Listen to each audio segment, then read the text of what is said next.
Good evening, everybody, and welcome to Coffeepot Sports, an everyman's analysis on sports news and trends.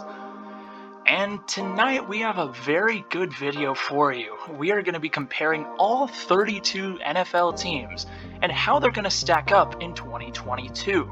Are they going to be competing for the Super Bowl?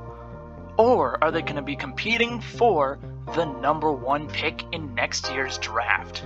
We have a tier list for you today, and we're going to rank all of these teams. So, without any further ado, I'm your host David, and let's go over these tiers. Now, the first tier at the very top, we have Super Bowl contenders. The true contenders is a category that is going to be the teams that are Super Bowl or bust. Teams that this is their year to make it to the Super Bowl and raise that Lombardi trophy. These are the cream of the crop. Below that, we have great teams. Teams that are probably going to make the playoffs and have pretty good runs inside the playoffs, but are probably missing a piece or two to actually get over that hill and into the Super Bowl. Below that, we have the playoff fringe. Teams that are comfortably in the 9 to 10, maybe 11 win category that maybe will make the playoffs as a wild card perhaps, or as the 6 or 7 seed, probably bounce in the first round, or at the very latest the second round if they do get to the playoffs, if they get there at all. They're a bit incomplete, but are still competitive. Below that, we have subpar, teams that I don't think are making the playoffs, but will still be somewhat competitive and have some good pieces. Maybe they're rebuilding and in that process. And finally, at the bottom, we have awful.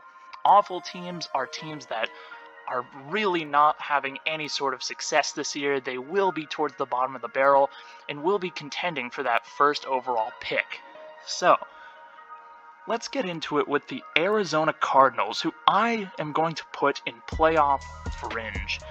I like Kyler Murray a lot. I think that he was a bit overpaid, and I think without DeAndre Hopkins, this team is going to get off to a very slow start.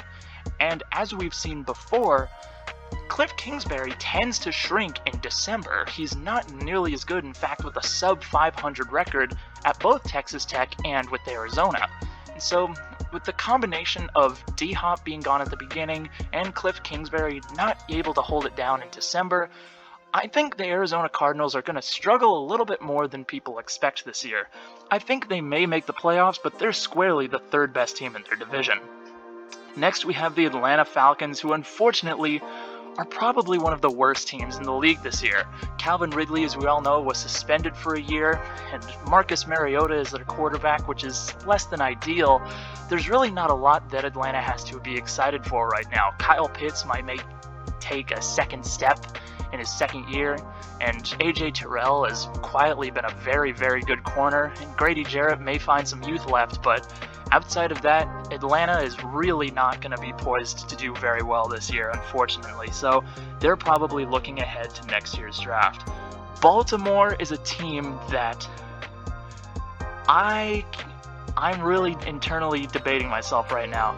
I think I'm going to put them in playoff fringe, but these tiers are going to be in order. I think Baltimore is better than Arizona. I think Baltimore, it really just depends on their health, and it's unfortunate because Lamar Jackson is a better passer than I think people give him credit for. There's really an extreme with Lamar. Either he's the perpetual MVP to you and he can never do any wrong, or you're just slandering him all day and think that he's just a glorified Joey Harrington. I don't know if anyone's old enough for that reference, but I think Lamar Jackson is a perfectly great Pro Bowl level quarterback who can get it done, but his receivers are really not very good right now. Rashad Bateman is really his best receiver, and Mark Andrews is still a very good tight end, but in terms of the pure receiving core, there really isn't a whole lot to be excited for. So I think Baltimore's very good, but I don't think that they're a true contender quite yet. And speaking of true contenders, Buffalo. This is their year. Buffalo should be the overwhelming favorite to win the Super Bowl this year. Josh Allen is poised for an MVP year with the continual weapons that he has, and the fact that they added Von Miller on defense. that is an incredible addition. While Von Miller may be a bit out of his prime, he's still good for 8 or 10 sacks a season and can help in a playoff run, and that secondary is still as killer as it ever was. Buffalo is one of the most complete teams this year, and Josh Allen should be looking to raise the Lombardi Trophy. He's come a long way since Wyoming. Next, we have the Carolina Panthers, who I am going to put in subpar. I believe that Baker Mayfield is going to win the quarterback competition in camp, and I think that Baker is able to eke out several wins as long as he's healthy. Speaking of health, Christian McCaffrey is another perpetual question mark, and if he is healthy along with Baker Mayfield and all the weapons they have on that team, DJ Moore, who is perpetually underrated, Robbie Anderson, Ian Thomas, that's going to be a very, very good offense. And there are great pieces on defense that can cement themselves into a formidable beast, like Brian Burns and JC Horn. This is going to be a very interesting team to watch, and while they're not as complete as other teams and Matt Rule is still not an ideal head coach, I think they can certainly win a few games this year. The Chicago Bears. Unfortunately, Chicago may very well be the single worst team in the NFL this year, and I hate to say it because I do have a soft spot for Justin Fields, and he would be really the only X factor. If Justin Fields takes a step in his sophomore year and has this Mahomes leap like in 2018, sure, the Bears might be able to eke out some wins, but if Justin Fields even takes just a moderate step forward, this is still going to be a very bad team. The offensive line is horrendous, which is going to limit David Montgomery's potential. Darnell Mooney is a great receiver, but not great enough to be a wide receiver one, and the rest of that receiving core is just not very good. Equiminius St. Brown couldn't thrive under Aaron Rodgers. How would he thrive under Justin Fields? It doesn't make any sense. And the defense is a mess right now. No more Khalil Mack. No more Akeem Hicks. 2 huge losses. And outside of a rapidly aging Robert Quinn, that defensive line is really not very good. Pair that with the fact that Roquan Smith has requested a trade, and we're looking at a bottom 10 defensive unit. That would have been insane to say even 2 years ago, but it might be true. Justin Fields might take a leap, but I don't see a Mahomes leap happening, and I think Chicago would be lucky to get 3 wins this season. On the other end of the spectrum, the Cincinnati Bengals are still one of the best teams in the NFL. Some people called their run last year to the Super Bowl a fluke, but I don't think it is, because Joe Burrow is going to continue developing. Jamar Chase was a rookie last year and was still sensational. Imagine in year 2, if he stays healthy, the next leap in his game that he could take, especially paired with Tyler Boyd and T. Higgins, one of the best receiving cores in the league. That's going to be an amazing offense. And one crucial piece that was added to the Cincinnati Bengals this offseason are 2 offensive linemen in La'el Collins and Alex Kappa. Those 2 pieces are going to make the Bengals offensive line a much more stable unit. And ultimately, as that was one of their only true weaknesses last year, the fact that they added these pieces are only going to make the Cincinnati Bengals better. Personally, I do have Buffalo coming out of the AFC, but until proven otherwise, Cincinnati is your AFC champion. If Buffalo and Cincinnati match up in that AFC championship game, it is going to be one of the greatest games of all time. The Cleveland Browns I am going to put on playoff fringe just because I believe that Nick Chubb is a top 3 running back in the NFL, and that defense with Myles Garrett is still going to be very good. But their ceiling is truly limited because they threw so much money at Deshaun Watson, who, as of this recording, is having a 6-game suspension, but the NFL is appealing that right now, and it is looking more and more likely that Deshaun Watson serves a full year suspension, as he deserves. And that leaves Jacoby Brissett, or God forbid, Josh Rosen, as your starting quarterback, Cleveland. And that is not an ideal place to be. This team's potential is really limited this year, and unfortunately, as much as I like Kevin Stefanski and Nick Chubb, I don't see them getting anywhere past the first round. And the Dallas Cowboys are a bit of an enigma, but I am very confident putting them near the top of the playoff fringe. I believe that they're going to win their division. I think that the Dallas Cowboys with Dak Prescott are still a very formidable unit, even if you don't have Amari Cooper. I think Ezekiel Elliott and Tony Pollard are going to be a very good 1-2 in the backfield. The offensive line is still going to be very good, and Micah Parsons, if healthy, is going to be one of the best defensive players in the league. I was absolutely blown away by how excellent Micah Parsons was as a pass rusher, and if he can continue developing that game, we may see him in Defensive Player of the Year talks. I am not using any hyperbole. I think the Dallas Cowboys, despite losing Amari Cooper, are still in a pretty good spot, and I'm very excited to see CeeDee Lamb in a number 1 receiver position. The Denver Broncos I am going to put in great, because Russell Wilson to Denver is this year's version of Matthew Stafford to Los Angeles. Russell Wilson really is the dynamic offensive piece that Denver's been lacking for so long. Even when they had a great quarterback in Peyton Manning, his feet were lead blocks in the pocket. Russell Wilson's ability to escape is a dimension to Denver that has never been there. What quarterbacks have they had in the last few years? Joe Flacco? Case Keenum? Chad Kelly? No. That's not going to do.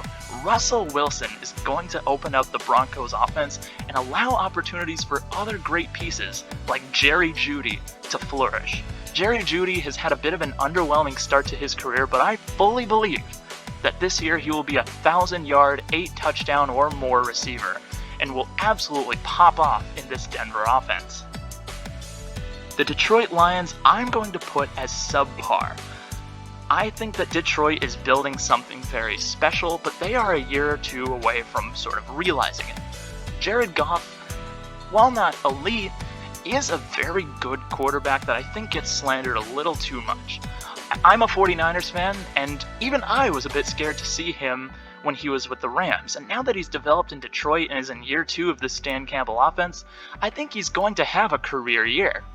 Pair that with the fact that they have 2 very good running backs in DeAndre Swift and Jamal Williams. Their offensive line is quite good, with 3 of the best linemen at their position in Taylor Decker, Frank Ragnow, and Penei Sewell, which is very good. And the fact that they now have a great young dynamic piece and a Defensive Rookie of the Year, a preeminent favorite in Aiden Hutchinson, I'm very excited to see how Detroit looks this year. You can never really count out Dan Campbell, who is one of my favorite coaches in the league. He's got the heart of a lion, pun fully intended. And I'm very excited to see what Detroit builds, but I think they're just a year or 2 away from fully realizing it. Green Bay. I want to put them in playoff range, but when you have Aaron Rodgers, you can't ever do that in any good faith. So I'm going to put them in great. I think that Aaron Rodgers is still amazing, even though he is getting old now. He's, 38? And losing Devontae Adams is a hole that really will never be filled on this offense. I am a big believer in Christian Watson, who they took in the 2nd round. I loved him at North Dakota State, but that is not a replacement for Devontae Adams. When your receiving core is Adam Lazard, Christian Watson, and Randall Cobb, you're not in a great place. And so I don't think that the Green Bay Packers are going to fully uncork their offense. The fact that they still have Aaron Jones does add a pretty good element, and A.J. Dillon is very underrated. He would still be a very good first-string running back if he was on another team. So the running game is still going to be strong, but if they can get Aaron Rodgers to throw 25 passes a game instead of 35, I think the Packers can really build something good. But if Matt LaFleur continues to use Aaron Rodgers throwing 35, 40 times a day 30 times, 40 times a day, that's not a recipe for success. So I'll put them in great for now, but we'll see how this receiving course strikes out. The Houston Texans. I'm going to put them in awful. I don't know where to put them in awful. I'm going to put them sort of in the middle here. I'm a bigger believer in Davis Mills than a lot of people. I think he could develop into a quality full-time starter. He might not be there yet. He's still pretty raw, but Davis Mills is going to continue developing pretty well. Brandon Cooks is a great receiver to throw to, and there are a few assorted pieces on defense that are alright for now, but there's really not a lot to be excited for in Houston. Just keep keep waiting for Stingley Jr. to develop and get some more first-round picks, and maybe we'll talk, but it's not looking great for Houston right now. Indianapolis Colts. I'm putting them in playoff fringe. I think they very well could win their division. I think it's really a toss-up between them and Tennessee, but Jonathan Taylor, if he continues to tear it up, he can rival Derrick Henry in terms of production, especially if he has a passing element to his game, which Derrick Henry is notoriously lacking catching passes. Matt Ryan is a significant improvement from Carson Wentz, and I believe Michael Pittman's going to take a great step this year. I think Darius Leonard is still a top 3 middle linebacker in the game right now, and I don't really have any reason to doubt the Colts making the playoffs, pending how strong the rest of the AFC is. I think they can easily get to 10 wins, if not more. The Jacksonville Jaguars, I will put them in awful, but at the top of awful. I think that Trevor Lawrence is really the X factor here. He had a terrible rookie season, but Urban Meyer was too busy grinding on sorority girls than trying to actually coach up his number one pick in his quarterback, a generational talent, as you would hear all the draft nerds say. If Trevor Lawrence takes a good leap, Jacksonville could be very good, especially when they have a new, albeit overpaid, good weapon in Christian Kirk. I do like Christian Kirk on that offense, and I think there are a couple pieces to be excited for, and to see how the first overall pick does, even though if it was a bit of a reach, I think they should have taken Aiden Hutchinson instead. I think it's still going to be very good. I think that they're a long ways away from really competing, but I think they're on the right track. Kansas City, I'm going to put in great. Until proven otherwise, they are my AFC West champs. I know that losing Tyreek Hill is a big blow, but while you can never really fill that void, Juju Smith-Schuster and Marquez Valdes-Scantling are two very good quality receivers. Keep Juju away from the TikToks, especially pairing him with Jackson Mahomes. That might be pairing them, Jackson, Juju, and Brittany, that might be a deadly trio that I don't think anyone wants to see. Oh gosh, but I think Juju on the field can be very good, and ultimately I'm very excited to see how he pairs with Mahomes and Travis Kelce. The defense is still going to be a bit hit or miss, but as of right now, that's not really a huge concern. Even though they did lose Tyrann Mathieu, I think that they're going to be able to step up in the secondary. Until proven otherwise, as I said, they are my AFC West champs, and I have no reason to doubt that they would make it at least past the second round. The Chargers, I am going to put in great. I think I'll put him above the Packers. I don't think that's ridiculous. The Chargers need to prove that they can win in January. That has been a bit of a weakness for their entire franchise's history, but Justin Herbert is developing into a bona fide elite quarterback. I'm very excited to see Austin Eckler continue to dominate under the radar. Keenan Allen and Mike Williams are very good receivers. And the biggest thing for me, though, is on defense. They traded for Khalil Mack, who, while maybe starting to exit his prime, is still a very good top-tier pass rusher, and pairing him with Joey Bosa, who truly is just a better version of Akeem Hicks in the middle, is going to be devastating for opposing quarterbacks. And if the quarterback can somehow avoid the rush, if Russell Wilson dances out of the pocket, he's still going to have to throw to J.C. Jackson in coverage, which was a fantastic free agent pickup. San Diego. There's no way I just said San Diego. The Los Angeles Chargers. I can't believe it's been 5 years. I still can't believe that the Los Angeles Chargers are a thing. What a slap in the face to San Diegans. Anyway, Dean Spanos is a jerk, but he owns a dang good team. So, moving on to the other Los Angeles team, the Rams. The Los Angeles Rams, as we all know, are the reigning Super Bowl champions, and they do have some very good potential to repeat. I know it's very difficult to repeat in the NFL, but they look pretty primed to do it. Cooper Kupp is probably not going to be a Triple Crown winner, and we don't know where Odell Beckham is going to end up, but they still have some great pieces on that offense, and Matthew Stafford's going to be able to hold it down. A healthy Cam Akers is going to be fantastic, and a very under-the-radar pickup that they made that I think is going to really show its benefits as the season progresses. Bobby Wagner being signed to that defense is going to fill the void and possibly even more left by the departure of Von Miller. I have no reason to doubt that the Los Angeles Rams will be able to at least compete in the Super Bowl again. The Las Vegas Raiders, I'm going to put at the very top of playoff fringe, just because of the fact that I do not trust their secondary for a second. Damon Arnett, as we all know, was rightfully arrested, and while people on their face took, at face value, I guess I should say, Derek Carr and Devontae Adams pairing back up, I don't know how well that's going to mesh. I think that people saw Fresno State, and just started to realize that, oh man, they played together 8 years ago. I don't know how well that connection's going to be back. I don't think that they're going to be terrible. I think Devontae is going to have 1,000 yards and 10 touchdowns at the minimum. And Derek Carr is going to continue being a very quality starter, like borderline Pro Bowl. I don't know. I am not quite as bullish on the Las Vegas Raiders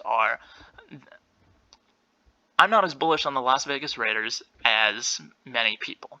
So, I think they're fourth in their division. I think they could make the playoffs. They have the talent for it, but it's going to be tough in that AFC. And speaking of AFC teams, the Miami Dolphins are squarely in the fringe. They very well could make the playoffs with Tyreek Hill on that offense. I am a much bigger believer in Tua Tagovailoa than many people. I think by the end of the year, he's going to establish himself as a top 15 quarterback. I just don't know if they have all of the pieces to put together a playoff run in the AFC. I'm very high on people like Mike Gesicki and Xavier Howard. I think those are great pieces. And as I mentioned at the beginning of the video, these teams in the fringe might have great pieces, but I don't think they have the tools to put it together. I think they need more help on the offensive and defensive lines, and Tua needs to prove that he can remain as a quality starter in the NFL.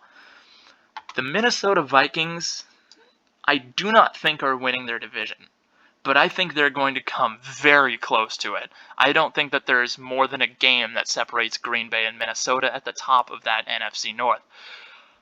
Minnesota is going to be very good. I think that Lewis Cine is actually a really underrated pickup for the secondary, their first-round pick, who is pick number 32.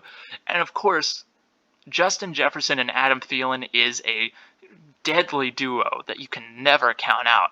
And Kirk Cousins is always going to have some question marks on him. I don't think he's that bad. I think he's quite a good starter. He's proven that. He just needs to prove that he can win in the playoffs. When it comes to playoff times, he needs to make sure that he can do more than just have Kyle Rudolph push off and somehow beat the Saints. And that's really about most of his resume when it comes to the playoffs. So, Kirk Cousins, very good quarterback, needs to show more in the playoffs. But I think Minnesota as a whole can be very good. New England, I'm going to put in playoff fringe, but I don't think that they are terrible. Well, obviously I don't think they're terrible. What am I saying? I'm putting them in a place that they very well can make the playoffs. You can never count out Bill Belichick. I think that Mac Jones is going to be another very good starter. He proved last year that he could hang in the Bill Belichick offense, and I think he's going to continue to really be very efficient. I think that defense is still pretty stout, although losing J.C. Jackson is a bit of a hit. He was kind of the star of that secondary, and other secondary pieces like the McCourties are going to continue to age pretty rapidly, and while they're still playing at a pretty high level, playing secondary in your mid-30s is never ideal. I think that with the combination of Mac Jones, a fantastic running game by committee with Damian Harris and Ramondre Stevenson, with pieces like Kendrick Bourne, which I still can't believe the 49ers let go. I'm very upset about that. We could really use a good receiver like Kendrick Bourne right now. I think that New England very well could be back in the playoffs as a 6 or 7 seed. New Orleans Saints, I don't really know where to put them. I could honestly make an argument for 3 different categories and be able to defend that, but I'm going to put them at the very back of fringe. I think Jameis Winston, if he comes back healthy, is going to be very good. I think if he continues the progress he was making in 2021, he could be very good. And having Michael Thomas back healthy and Chris Olave being added in the first round, that's going to be pretty good offense, especially with Alvin Kamara. But pieces on the offensive and defensive lines, and the fact that the secondary is a bit more porous than I would like, is going to be a bit of a problem. And I don't think that they're going to be very competitive when it comes to another team that we'll see later on in this list. I don't think that they're going to really have any shot in their division. So I'll put them at the back of fringe, but Jameis could very easily surprise me. The New York Giants. Oh man. I'm putting them in awful.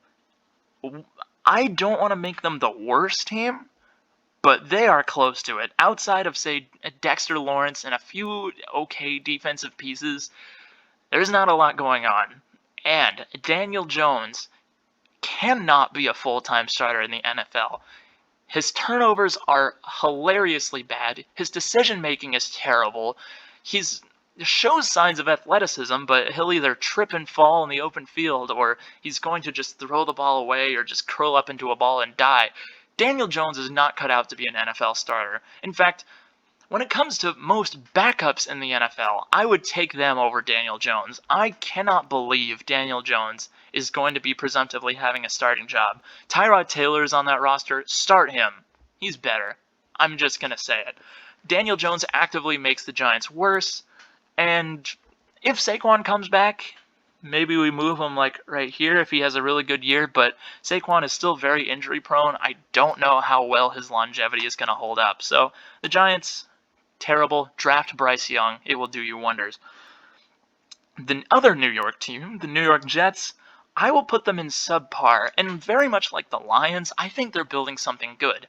Zach Wilson, as we all know, has that dog in him. No one is doubting that. But ultimately, even with additions like Garrett Wilson and CJ Uzomah, I think that they're a year or two away from really realizing their potential. Robert Saleh is a great coach. He was a fantastic defensive coordinator with the 49ers, and I think that they can continue building. But ultimately, I think they need a few more pieces perhaps in the secondary, even though they did add Sauce Gardner, who I'm very high on. The fact that the Houston Texans didn't take Sauce at 3 and they took Stingley instead, I'm not a fan of that move, but the Jets capitalized on it and made the right choice at 4th overall. I think the Jets could very easily be an 8-win team if everything breaks their way. We just need to see how well Zach Wilson progresses and how much that defense can click. The Philadelphia Eagles, oh man, the Philadelphia Eagles. You know what? I'm putting them right here. I'm going to put them at the back of fringe. I think that they could make the playoffs. I don't think they're winning their division. If they do win the division, obviously they're going to make the playoffs if they win their division. That's just how the league works. The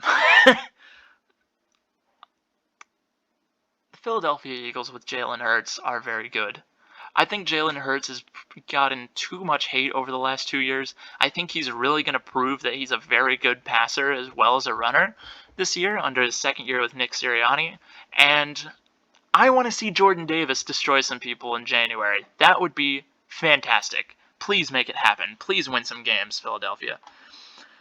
The Pittsburgh Steelers. Oh, man. I'm sorry.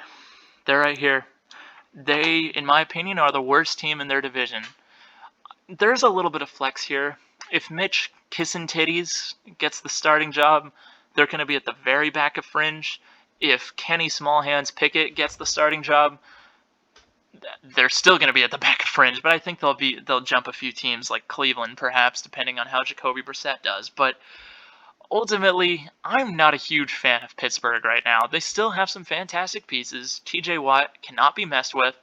I guess I should say only nice things about Steelers because I don't know if the Watt brothers are going to come look for me. I'm not publishing my address in this video for good reason. TJ Watt is fantastic. The rest of that defense is still very good. You've got Minkah Fitzpatrick. Joe Hayden is aging, but he's all right. And I think that there are still some good pieces in Pittsburgh. I just don't see them putting it together this year. Mitchell Trubisky is not ideal. Kenny Pickett, while still pretty NFL ready, might need another year or two to really establish himself. So, Pittsburgh will put in the back of fringe. Seattle, yeah, as a 49ers fan, it gives me great joy to put them right here in the awful category. Geno Smith and Drew Lock has got to be the worst quarterback competition I've ever heard. Drew Lock I'm a little bit higher on than some people. He's shown some flashes of greatness, but he's not put it even close to together before. Geno Smith, career backup, that's all he really should be. He's good at holding the clipboard. Make him keep doing that. And yeah, offensive line, not great. We'll see how Charles Cross progresses, but the defense, the Legion of Boom, is far behind us. They are certainly in a rebuild right now, and honestly, I'm not sure why Pete Carroll didn't retire. He's still a decent coach, but should have retired last year. The San Francisco 49ers, I have no reason to put them outside of great. Even if Trey Lance does not do very well in his first year as a full starter, that roster is amazing. And call me biased, go ahead. But George Kittle, Deebo Samuel, Nick Bosa, Fred Warner, the addition of Charvarius Ward as a new corner to help out with Jason Verrett and Manny Mosley, oh yeah. This is a team that I can see going very far. And Trey Lance, if he does take a great step and becomes a great pocket passer as well as his running ability, he could be an elite quarterback by the start of next year. I'm going to put it out there now. Trey Lance has a fantastic ceiling and a very low floor. So we'll see how he pans out. I don't really know. I don't have all the answers. I'm not in training camp, but Trey Lance really is the X factor here. But either way, I think they're still making the playoffs, and they might have a good run while they're there. The Tampa Bay Buccaneers, I'm putting them in Super Bowl contenders. I think that even though Tom Brady is 45 years old, 46? No way. Sorry, I'm going to have to look this up. Okay, he's 45, but that's still just bonkers. Father Time has not found Tom Brady yet, and until he does, I have no reason to doubt him. And the fact that they added Julio Jones and Russell Gage to that receiving core, oh my goodness. That is the best receiving core in the league with Mike Evans, Chris Godwin, Julio Jones, Russell Gage, and Scotty Miller. Those are all great quality pieces with 3 elite receivers right in that bunch. I'm very excited to see how this team does, and the addition of Akeem Hicks on the defensive line is only going to solidify how great they are. And Joe Tryon is another piece that I'm very excited to see. He had a few little injury problems last year. He was their first round pick, but I very much want to see how Joe Tryon functions in this new defense. So, I have no reason to doubt Tampa Bay. The Tennessee Titans, I'm putting them right next to Indianapolis. I think that they're just a peg below Indianapolis. If my computer will let that happen, bam, there we go. Losing A.J. Brown is pretty bad. I can't sugarcoat that. Ryan Tannehill with Robert Woods and not really much else at receiver is not fantastic. Ryan Tannehill is a adequate starter, which you want to be above adequate, but he'll get the job done sometimes. He's not always the best in January. We saw that against Baltimore in 2020 and famously against Cincinnati in 2021. I don't have much confidence in Tennessee going into the playoffs beyond the first round. They could get there. Derrick Henry is still Derrick Henry, and there are some great pieces on defense like Jeffrey Simmons and Kevin Byard, and Kenny Vaccaro is still pretty underrated in my opinion, but I'm very excited to see how this AFC South stacks up. I think there are 2 awful teams and 2 teams that really is almost a 50-50 shot to win the division. And finally, the Washington Commanders is their name. I'm going to put in subpar. they're not going to be awful. I think Carson Wentz gets more hate than he deserves. He's still not fantastic. He's very similar to Ryan Tannehill in that he's adequate in a lot of ways. He just has quite a few turnovers, but there are some very good pieces on that Washington team. I think scary Terry McLaurin you can never mess with. Chase Young, is he's going to be healthy again? I'm very excited to see how he progresses. And there are some other great names. I think Cameron Curl is a name that you're going to hear a lot more this year. He's a new corner. He's in his third year now, and Washington has potential in the next couple of years. They are an awful, awful franchise off the field, but on the field, they can win 7 games. I don't think it's out of the picture. And that being said, that is all 32 teams and their comparative tiers on this coming 2022 season. You've got your Super Bowl contenders in Buffalo, the LA Rams, Cincinnati Bengals, and Tampa Bay. These are the teams that I think are going to make up the NFC and AFC championship games. And out of those, I think Buffalo and the LA Rams are going to get to the Super Bowl, and I think Buffalo is going to win the Super Bowl for the first time in 5 tries, with Josh Allen hoisting the Lombardi Trophy and the MVP trophy. Call me bullish, but hey, I'm a 49ers fan. I'd like to see Trey Lance do those things, but I don't think I can realistically call that yet. So, for now, Buffalo is my favorite to win the Super Bowl. If you like what you saw, please like and subscribe. It would help me out a ton. And I'll see you next time on Coffeepot Sports.